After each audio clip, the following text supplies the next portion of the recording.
Dr. S here. It is my hope that you are having a fantabulous Wednesday. I just wanted to pop on because I wanted to just drop a nugget and then also share like a little testimony. So hopefully people pop on. If not, I'll post the video. You can watch the replay. Um, but I just wanted to read something to you. I wanted to share some nuggets that the Lord gave me, and then I want to share my testimony. So, um, y'all know me. I love worship music. So there's this song called Another in the Fire. And I think I've heard the song maybe like once. I don't even really remember how I heard it. But like for the past week, I've been like waking up singing it, going to sleep singing. It's just in my head. And just the part where it says, there was another in the fire. Oh, I ain't gonna remember the words now. There was another in the water holding back the seas. And then Google it. So it's by Hillsong United, but there are multiple other people who have sung their respective versions. I made like a whole YouTube playlist of like 13 different versions just because I wanted to listen to the song repeatedly. But I say all that to say that was just in my spirit, like another in the fire. God is in the fire. He's always present. So I took it to the word, right? So I was reading Daniel 3, but I want to read to you verse 16, and then I want to read verse 24 and 25. And this is the Good News translation. And this is the story of the three Hebrew boys and when they were tossed into the fire. So just a little background. They were the children of Israel were in captivity. King Nebuchadnezzar had I don't know if this is when he built the statue or when he did maybe it was the statue, and if he like blew the horn or whatever, people had to bow. Shadrach, Meshach, and Abednego did not bow. The jealous people in the kingdom told the king about him, and the king brought them to him, and he was like, "Oh, y'all gonna bow?" And they were like, no, we not." So that's the background. So Daniel 3:16 says, Shadrach, Meshach, and Abednego answered, "Your Majesty, we will not try to defend ourselves." Because he's like, "Why y'all not? What y'all gonna do? I'm about to throw you in this fire." They're like, we ain't gonna fret." Oh God, we not even gonna fret. And so then verse 24 says, after they've thrown them in the fire, suddenly Nebuchadnezzar leaped to his feet in amazement. He asked his officials, "Didn't we tie up 3 men and throw them into the blazing furnace?" They answered, "Yes, we did, your majesty." Verse 25. "Then why do I see 4 men walking around in the fire?" he asked. "They are not tied up, and they show no signs of being hurt. And the fourth one looks like an angel," or depending on the version or translation you're reading, "or the son of God, or a son of God." And so when I was reading this on Monday, few things stuck out to me, and I just wanted to share them with you in case you are feeling like you are in the fire, in case you're feeling like you're in the flood, in case you're feeling like the enemy is throwing everything that he has at you. Here are some nuggets for you.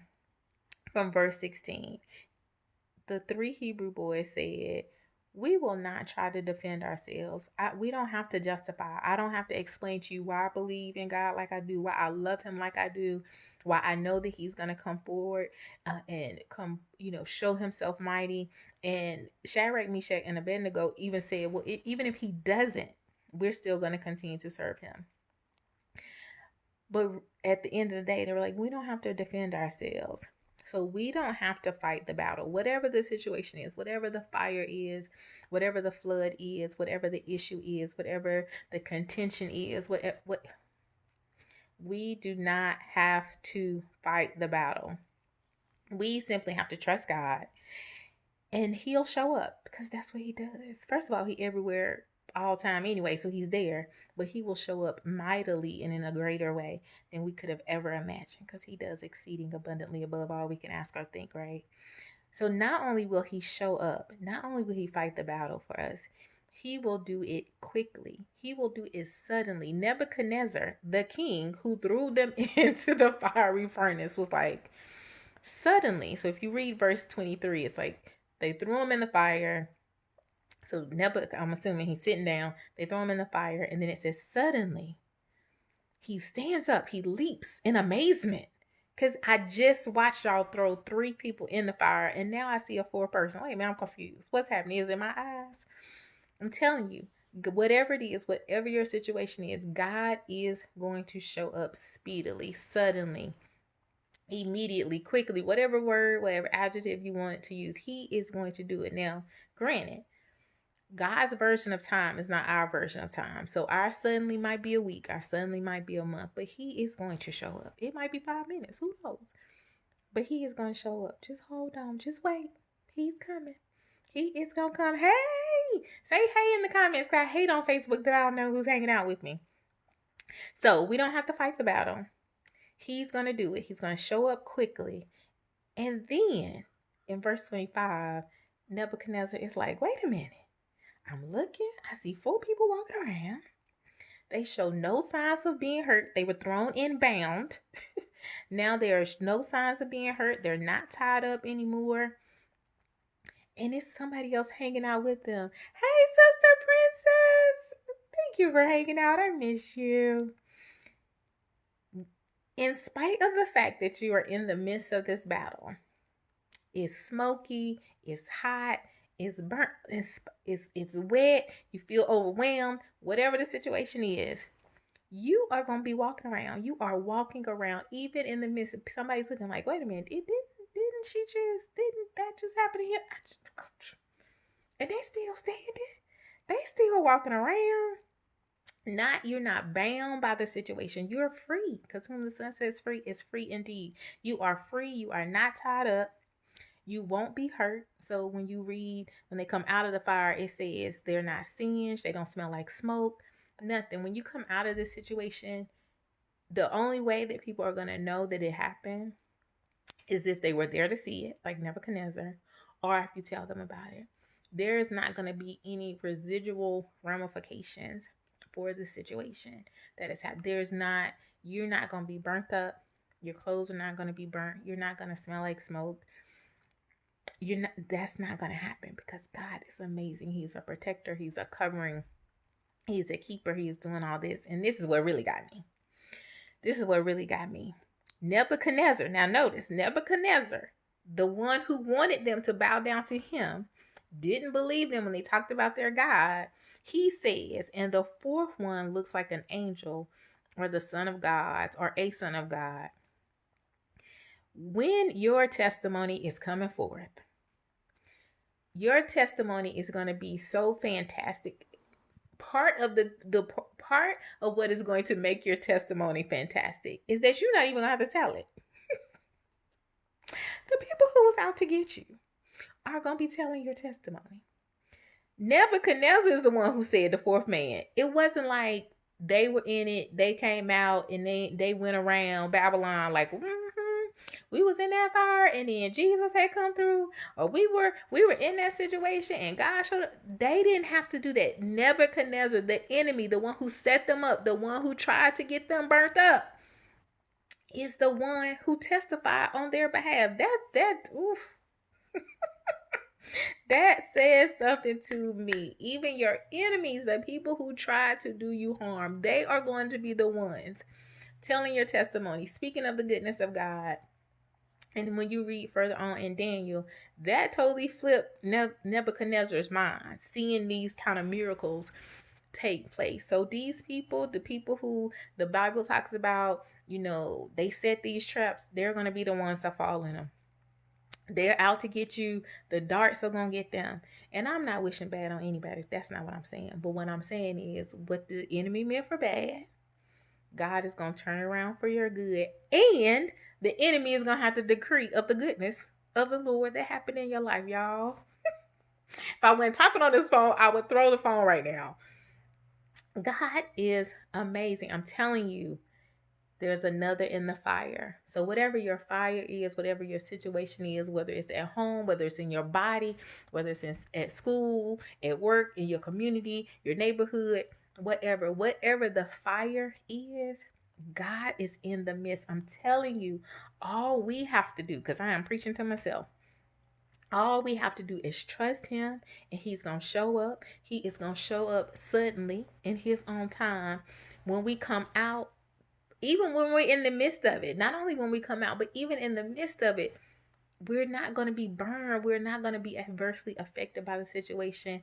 And the enemy who tried to hurt us, the enemy who tried to set us up, the enemy who talked about us, the enemy who wanted us to get fired, the enemy who meant it for evil, they are going to be the one testifying about the goodness of God. That's the best I can do right now while I'm holding the phone as a praise bank. Oh my gosh. So I'm going to just testify for a second. Because this is, I'm going to tell you, I didn't even think about this when I wrote this. I wrote this on Monday. But I wanted to share it with you guys. Because a situation is happening right now. Is it a little smoky? It's a little smoky because people are people and they do the most sometimes. It's a little smoky. So I was talking to somebody about it, and I was like, if we got to do X, Y, and Z, that's fine. I said, but at the end of the day, God got it. I ain't even going to trip on it because we reap what we sow. Take that however you want it. We reap what we sow. And it reminded me of a similar situation that just happened. So some of you may know, may not know, probably the majority of you don't know. I used to own a home in St. Louis. I had it for 6 years. I lived in it for a year. I rented it out for 5 years. The market being what it is, now was the time to sell it. Put it on the market. It sold in like 3 days. And that meant, though, that the people who were living there, who had been long-term tenants, needed to relocate. Now, what I'm about to share is not to put their business in the street and not to hype me up. It's just part of the story and just how people do what people do, right? So they had lived in the house for 5 years. If you know me, you know I don't trip on money. God is good. He is gracious. He has shown himself as a provider in my life. I don't trip on that. However, I do believe in paying people what you owe them. Hey, Miss Deb. I do believe in paying people what you owe them. My former tenants from time to time would have a little difficulty paying their rent. Fine. No problem. I understand. Life happens. Just let me know. Let's work something out. They did it fairly often sometimes. Sometimes they were good to go. But I say that to say, grace is wonderful. Like God shows us grace. We show grace to other people. It's all good. So when it was time for them to move, they were not getting their deposit back because there were things that needed to be fixed at the house that they had lived in for 5 years. I informed them that they were not going to get their deposit back because there was work that needed to be done in the house that they had lived in for 5 years. I sent them the email letting them know that they wouldn't be getting their deposit back. The response back to me was, well, I'm going to be contacting my attorney because I feel like da-da-da-da-da-da. Now, earlier version of Save Sha-Lai would have responded to the email. Well, how you gone? And I don't understand. Well, you wasn't. And when you was late. And this new Save Sanctified version of me. The Save Sanctified version of the Save Sanctified version of me. Did not say a mumbling where I did not respond to the email. I didn't say a thing. Hey, sissy. I didn't say a thing. I just in my mind, I'm like, if that's what you need to do, okay. It's no money you don't need to be spending. Didn't say a word. That was months ago. I sold the house in March. Last month, I got a text message and an email from my former tenant. Hey, just checking to see if this still your number, if this still your email address. like, why are you emailing me? And then it was, oh, well, we're in the process now buying in this program to buy a house. We, want to buy a house, and can you fill out this paperwork? Now, I could have said crickets. I could have clapped back. I could have done all of the things. But because God shows grace to us, we should show grace to others. And I'm tying this all together because there's testimony in this, because God showed up suddenly. It took months later, but I felt a little redeemed. I felt like, okay, because I wasn't scared or anything like that, because I knew I wasn't wrong. But that situation could have been something that could have gotten messy. It could have gotten ugly, especially if I had fed into the foolishness. So she said what she needed. I filled out the form, sent it back. I was like, oh, wishing you well. No worries. Because God is faithful. Because God shows up. Because he fights our battles. All we have to do is trust him. All we have to do is trust him. And now my testimony, when I didn't respond then, when I responded in kind, in kindness, not in kind meaning similar to what she did, but in grace, that dignifies, that exalts my Father. That continues to prove my testimony. And that when I say I'm a Christian, I mean what I say. And so when I was reading that and it said, you don't have to defend yourself. Hey, Naja, you don't have to defend yourself. They said, Your Majesty, we will not try to defend. I didn't have to defend myself because God showed up. Suddenly, it took 5 months or however many months that was in the natural, but it was still suddenly because he still got glorified. He still was honored. He still was pleased and magnified in that situation. And so that's the kind of stuff that I stand on. That's the kind of stuff that makes me remember that there's another in the fire, that he's the same guy who holds back the waves. He's the same guy who, showed up. The guy who showed up for Shadrach, Meshach, and Abednego, who shows up for Daniel, who showed up for Joshua, who showed up for Moses, like the list goes on and on and on. That same God shows up for me and you. So I just wanted to encourage you guys, continue to encourage myself, because like I said, I'm in another situation. It's not a fire, but it's a little smoky, and I could handle it one way. But he did this before. He's the same guy yesterday, today, and forever. He got it. He got it.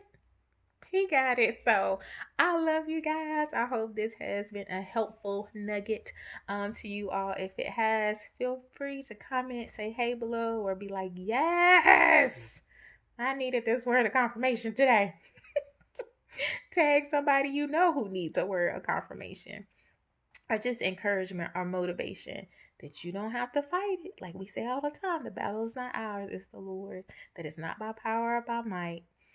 It's, it ain't about all of that. God got it. He has us, and he is going to do it. So Daniel 3, I read verses 16 and then 24 and 25. And I mentioned that we don't have to fight the battle. We just have to wait on him, and he's going to show up. That he's going to show up suddenly. Hey, sweetheart. And then when he does show up, nobody's going to be able to tell the mess you was in. And more importantly, in my opinion, your enemy's going to tell your testimony for you. Yes. So I love y'all. Enjoy the rest of your Wednesday. Dr. S. Be blessed.